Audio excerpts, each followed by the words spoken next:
Hey, what is up? Welcome to this episode of the Entrepreneur to Entrepreneur podcast. As always, I'm your host, Brian Lofermento, and I am so excited for all of us to hear from and learn from today's guest, because this is not only an amazing entrepreneur, but holy cow, is this a brilliant person that I'm excited for all of us to learn from, because I think in over 1,200 episodes, this is our first dual PhD guest who's coming on the air. And I will say that for someone who is building his business right now, he has built an incredible MVP. I love his branding. This is someone who is so intentional and strategic about the way that he's building his business. And I love the fact that it's bringing people together in 2025 and beyond. So let me introduce you to today's guest and fellow entrepreneur. His name is Alan Hegron. Alan is the founder and CEO of Rhythmeet, which is a new platform designed to empower musicians by making it easier to connect, collaborate, and access opportunities. He certainly has followed an uncommon path. He has a master's degree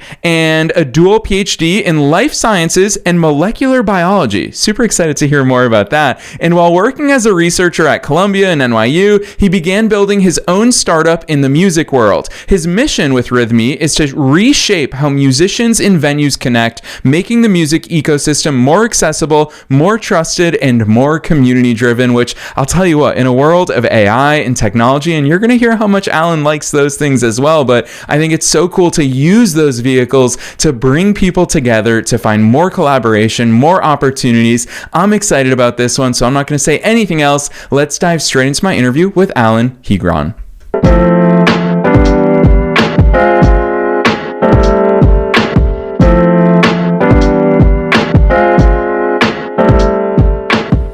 Alan, I am so very excited that you're here with us today. Bienvenue, enchanté. Welcome to the show. It's great to have you here. Hi Brian, thank you for the invitation and thank you for the introduction. Heck yes. I love your backstory. I love how all of this is culminating into a really cool business. So let's start with you personally. Take us beyond the bio. Who's Alan? How'd you start doing all these cool things? So I'm a scientist from France, and I cannot lie on my accent. And I have a master degree from Sorbonne University in Paris in science, and then I did a dual PhD. So it's PhD in life science in Paris-Saclay in France, and in molecular biology in University of Montreal. And then I came in the US, in New York, to do a postdoc at Columbia, NYU. I worked in biotech, and we're working with Cornell University. And and during this same time, while I was building, my scientist career, I'm also passionate about music, and I saw how musicians were struggling with many different things, like very basic things, but there was nothing or not much outside for them. And I had this idea that grew in my mind more and more, and it became a real project. And let's say a few years ago, I decided to bring it to life, and that's where I am now as a founder and CEO of Rhythmeet. Yes, I love that overview, but Alan, I'm going to call this out. A lot of people have a lot of passions in life, but very few people take the sort of action that you have in order to build and deploy and launch a solution into the world. Take us back to that moment where you went from thinking about this and obviously having the idea and spotting the opportunity in the marketplace to saying, no, I'm going to do this. I'm actually going to start designing it. I'm going to start developing it. I'm going to bring other people in to help me. What did that decision point look like? So I had this idea about 10 years ago, so it's a long time, but at this time, I was doing my PhD, and again, it's like families, friends that were struggling. It's like musician. If you're a musician and you're moving to another city, you need to build all your network again from scratch if you don't know anyone. So how to find other people? People go on Facebook, Instagram, but it's not really built for musicians, especially. It's a very large platforms, and so they struggle to find people, they struggle to find opportunities. If they want to play in a bar, who will believe that they are serious? Who will believe that they are good in what they do? So they need to begin new thing again and again and again, and And I was thinking, okay, there has to be something outside, or if there is not, I will do it. At this time, I'm scientist in like cell biology, so I was not able to build this platform by myself, and being a student, I didn't have the money to do it, so just kept it in my mind. It stayed, and then after almost 10 years, I was, okay, if this idea stayed for so long and growing so much in my mind, I need to do something, otherwise I will always regret. So I decided to use my savings to bootstrap the company. So I created a company. It's incorporated in Delaware. And then I learned basically from scratch every step of this process. So I designed it in my mind. I contacted collaborators, developers, and then together we built this platform. Like many people, they find it a bit strange that scientists in cell biology build a company in music industry when there is no real background. I don't find it so strange on the way that during my career as a scientist, what I was good at and what I loved was identifying a problem. And then designing a solution, testing this solution again and again, and then building a team. I did projects where I was leading teams with people from Switzerland and England and US and Canada, and all together, like each of them would have their own specialty. So it would be multifunctional teams, and you build everyone together, and then you communicate, and you make sure that everyone is doing their job, trying to understanding what everyone does, because that's the most important, is understanding every step of the process. And I was good at it, and I loved it. And here we're doing Rhythmmit. Actually, it's exactly the same. Is I have a problem, how to design the solution, how to build the team, and that's exactly what I'm doing. I'm in contact with lawyers in Europe, in the US, in Canada.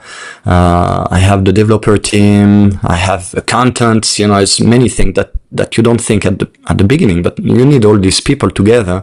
And now, I'm trying to recruit a CTO and a CMO to develop more the platform and to grow the community, because I reach a point where by myself I understand all the processes. I have an idea on what I need to reach, but I'm limiting in terms of time. I'm just one person. There are only 24 hours a day, so I need help for different parts. But it's very exciting to contact people, network, and try to find a good one.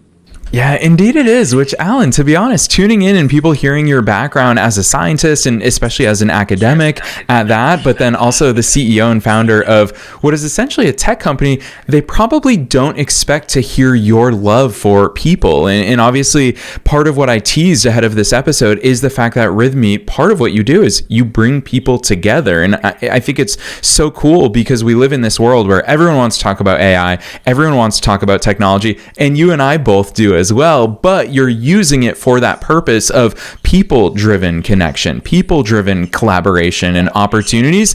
Introduce listeners to Rhythmeet, because I teased just a little bit about how these things play together, but I'd love for you to paint that full picture for them. Yeah, so the goal, I realized that there are tools for different features. Let's say for networking, there is LinkedIn, there is Facebook. They're not meant for musicians. They are free though. Then there are platforms meant for musicians, but then they need to pay for it. It's quite expensive. And then there are different platforms, so it's very scattered. The platform to find a place, again, high fees. There are platforms to find events, the high fees, or it's more for professional musicians, people that have already albums and everything. It's easier for them. But for beginners, people who just want to play for the music, for the love of music, there is nothing. There is there is a black hole. And when I talked to a few investors, they were, it's like musicians are artists. Artists have no money. There is no purpose to make anything there is no purpose to make anything for them because they don't have the money. And I disagree. It's like art is beautiful. Art should be accessible for everyone. And then if you target many people, you don't need to bring high fees. You don't need to hit on the musician. You can bring them together on the platform and then connect them with businesses that they can afford to pay for features, and they will be interested because also there are no features for them. Live event organizers, like small bars, people that are doing small event in parks or whatever, they don't have the tools. Like they don't have anything. They are using Excel file, they are using papers and pens and Calendly and Google. They send email to each other. Like, it's really word of mouth and DIY word. It's because it's art, and I find tools are very limited in art in general, and especially in music. So I'm like, okay, let's bring features that would allow the businesses to grow and gain visibility towards musicians, and tools that allow musicians to network and to connect with these places and with teachers. So bring everyone together. You don't need high fees. You don't need to hit them like money. It can be trying to bring solutions and helping people more than making money as the first thing. Obviously, it's a tech company, so the goal is to make a business model that is sustainable over time, so we can continue grow the platform, hire people, and becoming global. But I believe it's possible to make a multi-million-dollar company while not hitting on the musicians. Yeah, so well said. I really appreciate how much accessibility is at the core of all of these things that you're bringing into the world and that you're building, because I mean, it's very much part of our mission. To me, that's one of the beautiful avenues of podcasting, is the fact that you and I are having this conversation. People in over 150 worlds from all 150 countries all over the world, all different walks of life, all different economic status, all different business development, they get to tune into this. And so it's on us to find that sustainable model to be able to bring them these valuable insights and conversations. And the fact that you're doing this in the music world, I think that it's incredible the way you're thinking about it, especially because I can tell you're very intentional and strategic about the way you think about things. You've got gamification features built into Rhythmeet. You obviously understand the powers of AI and how that's factoring into your product. Talk to us about those two ingredients, because I think it's so cool that you're doing all of these things while also leveraging cutting edge technology, as well as things that just we know work when it comes to consumer behavior. Yes, exactly. It's like while building a new startup, you need to be different. If you're just copying the same concept as others, it's going to fail. So the idea is to bring networking, to bring connections, to bring live events and teachers on the same platform. But what makes us very different is the gamification and the use of AI. The platform that were already there, they were not using AI. Most of them, like the platform is like old school. It's not adapted to nowadays needs. And the goal of bringing gamification is to bring accountability, engagement, and visibility for the musician. And on the other side, it helps the venue to organize all their events, and it will reward reliability on the musicians and on the places and on the teachers, and it will reward participation, serious participation. And that's the goal of the musician, is to show that they're serious. And then what do they gain in return? It's like more visibility. They will get, like many gamification platform, you gain points, and then you get these rewards, and then they will feel excited about using it and being more creative and more active. And that's the goal. It's to bring music as a hobby and making it exciting, and wanting musicians to connect even more with the others and share it within the community. That's the goal. And then the AI is necessary for everything. Like AI will help with matching when people are looking for networking or looking for events, with the pricing for the places when they want to rent. Is it good to put the same price all the time, or is it better to adapt based on the location, based on the market, based on the needs? It's also important to bring a lot of security. It's like proving that the musicians are real, that the events are real. If you use this platform as a track record for their seriousness, you need to show that this is real. This is not someone inventing a profile. On Facebook, you can create whatever life you want. This has to be different. It has to be real. And that's where AI is here to secure that and making more trusty, I would say. So yeah, this is something that doesn't exist at all, and this is what is required for musicians and for the businesses, and that's what we're bringing. Yeah, and it's cool hearing you talk about that, because previously we could do that, but it would be a very manual process. AI allows us to do that at scale, and that's why I'm going to use that as a natural segue to start talking about the scale part of this conversation. Because, Alan, anytime I get to talk to entrepreneurs like you with your type of business, I love the network effect. I'm so fascinated by studying companies that have achieved the network effect in their businesses. I mean, you called out LinkedIn, Facebook. Obviously, those networks become better and become more valuable to us as users the more people that are on there. And I know that you're taking marketing just as seriously as you're taking the product development. Talk to us about how you plan on achieving that network effect, because I think it's so fascinating looking at the music ecosystem. You need musicians on there, you need venues on there, you need community, you need all of that. What's your vision for how the network effect takes hold in Rhythmeet? Yeah, so as you said, networking platforms are very hard because it's the effect of snowball, basically. At the beginning, I can see that it's musicians arrive, they sign up, and then since they are not exactly what they want, they stop here. And that's the hard part. It's the marketing to bring as many people as possible at once, so they find what they want, and then they stay, and then they continue using the platform. So I would say this past 4 months, I launched the MVP in May, so it's just a few months. I tested different solutions. It's part of my scientific background.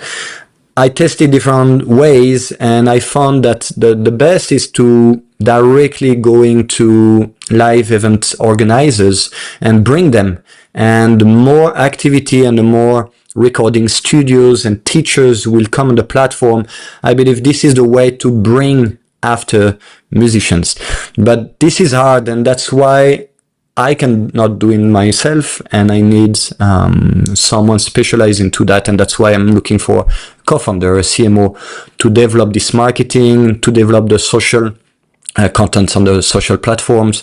And it's a lot to invest, but once you have your community, then everyone talk to each other, and then that's easy. Now everyone is using LinkedIn. You have to use LinkedIn because everyone is using it, and that's the goal of Rhythmmit. It's like at the beginning it's hard, but I believe if we can develop the beginning of a community, this will come, and then we'll need fundings to expand to other countries, other cities.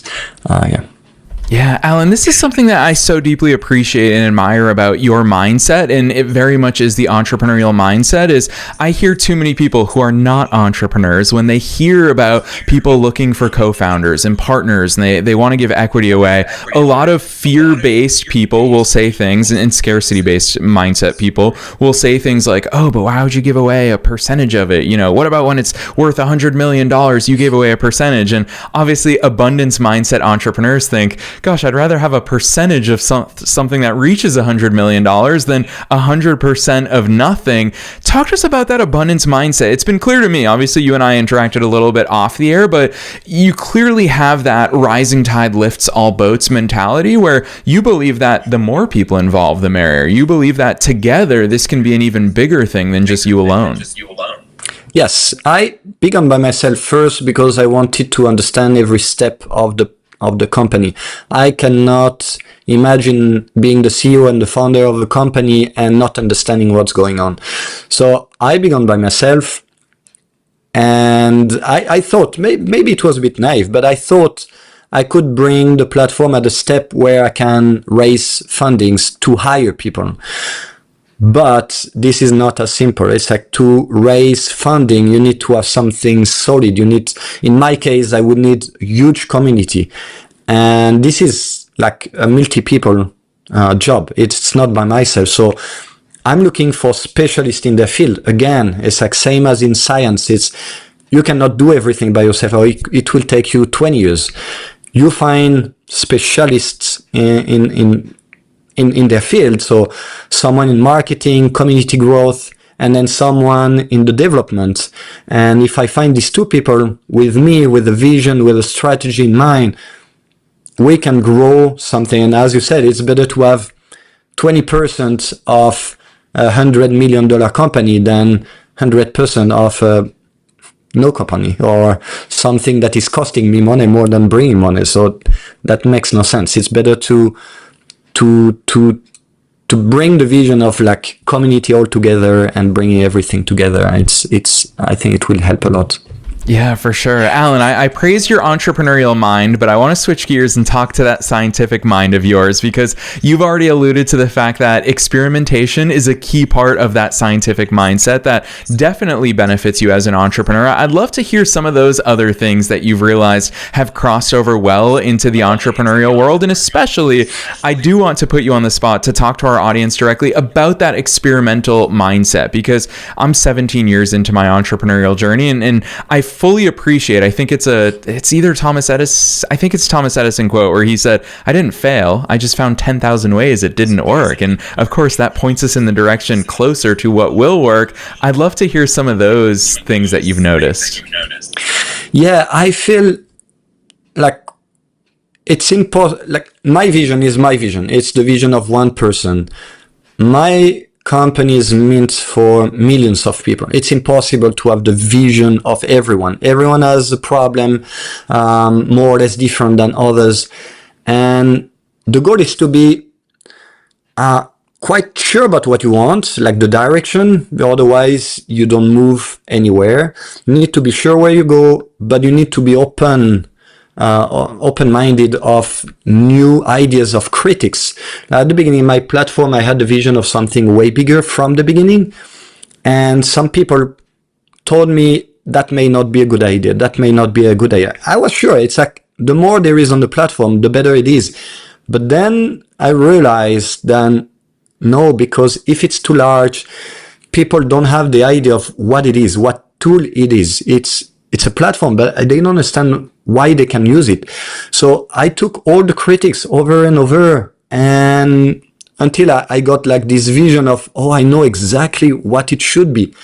And I'm moving toward there. And when I will develop this, there will be more critic, like, oh, you should have more that and less of that. And I will move toward this. Like this platform is meant for the community, and what I write on the social media, it's real. Rhythmeet is built for musicians and is powered by the community, and that's exactly that. This is, you take the feedback from everyone and you implement it into your product, and at some point it will become exactly what people need and not what I need. They don't care about, like, I don't care about Rhythmeet fitting what I need. I care about Rhythmeet fitting what musicians and the music ecosystem needs. That's it. Yeah, and hearing you talk about those features, I always want to publicly praise entrepreneurs like you that launch an MVP. I've always loved that notion of if you waited to love your product, then you've launched too late, because I would imagine there's a lot of things about Rhythmeet that you wish already existed, but of course it is a process and you did choose to launch an MVP. Share with us some of that mindset, because I think way too many people fall into analysis by paralysis. They wait to launch things. You clearly understood, and I'm sure you were very strategic and intentional about it, where you said, no, this is what we need to go to market. I'm going to launch it. Then I'm going to start collecting that real life data feedback that you've already talked about. What did that MVP process look like? And when did you commit to yourself to say, this is when I'm going to launch it? Yeah, so the idea grew, like as I said, over several years. But yeah, at some point, it's like I needed to have something outside to receive feedback, because otherwise just ideas, and you talk to people and everyone is, that's great, that's perfect, that's exactly what I need. And they all say that. And so you need to launch it. And then when people use it, they're, oh, that's great, but actually that would be good to have this or that. And investors and other founders, they will say, what is working, what is not working. If you don't launch something at some point, you don't know what is working, what is not working. So you need to test. It's like you cannot launch something bad, otherwise people will keep in mind, oh, this name, the name of the company is for something like it's for crap. You don't want people to have this vision. So you still need to build something professional, clean, and that they would need. But you need to jump and spend money and launch it. And you know that you will need to launch a second version that will be what people need. And that was at least my process here. It's painful to say, I'm going to spend tens of thousands into something that I know will probably be changed most of it, but it's necessary. If you don't do it, you will never move anywhere. Yeah, and that's part of the scary journey of what it means to be an entrepreneur, is belief and hope and conviction. These are the only things, because Alan, I actually argue on the air a lot. We also need to be slightly delusional. We need to believe in our ideas before there's any evidence, which I think is a little bit different from science, is that sometimes there's no evidence in the world, but we still have to believe in these things and we still have to test them. So I admire that entrepreneurial attitude, and my goodness, time absolutely flew by with you here today, but I want to ask you this last question, because I always ask it at the end of every interview, and that is, what's your best piece of advice for listeners? Knowing that we're being listened to by both entrepreneurs and entrepreneurs at all different stages of their own growth journeys, and also as a fellow entrepreneur yourself, what's that one piece of advice you want to leave them with today? I would say you need to be convinced into the product that you're developing. You need to be convinced into your vision and where you want to go, but you need to be very open-minded on all the critics and on other ideas and other vision, because otherwise you go straight in. If you go straight into a wall and you're not open to anything else, you will go straight toward it. And you need to be open at every step, every day, to adapt and to go forward, towards the solution. And that's for me the most important that I realize now. Yes, so well said. And I think part of that, and it's easier said than done, is put ego to the side. Treat it all as feedback. Treat it all as learning opportunities. Treat it all as growth. And it's so clear, so many parts of our conversation today, I feel like link in really well with that advice that you're offering to our listeners. So I'm so appreciative of you showing up the way that you have. I will say that myself and the entire Entrepreneur to Entrepreneur community, we are very excited to see Rhythmeet take over the musical space and really be that bridge for so many musicians. And really within that entire ecosystem. I will also publicly say, I told you this off the air, but I'm going to say it on the air as well. I am mind blown at how incredible your MVP is. The branding that you've built, the website that you have, how you showcase your vision and already what exists. I think it's absolutely brilliant, far beyond the amount of years that you've actually been in business, Alan. So for listeners who want to see it with their own eyes, not just hear you and I talk about it on a podcast, drop those links on us. Where should listeners go from here? There is www.rhythmeet or YTH meet.com. Otherwise, you can follow us on Instagram, TikTok, Facebook, and you can look for me on LinkedIn, Alan Hegron. And I respond to every email, every message. So don't hesitate to contact me if you need if you're interested into partnership, into coming as CTO or CMO. I'm looking for people. So yes, I'm open. I love that call out, Alan. And listeners, you already know the drill. We're dropping those links down below in the show notes, no matter where it is that you're tuning into today's episode. We're linking directly to rhythmeet.com. We're also linking to Alan's personal LinkedIn. So you heard it from him here personally. He's looking for a CTO. He's looking for a CMO. He has big dreams here, and he clearly takes fast action. So go check out rhythmeet.com. You're going to see so much of that's already come to life and a lot more to come. So Alan, on behalf of myself and all the listeners worldwide, thanks so much for coming on the show today. Thank you, Brian. Thank you for the podcast.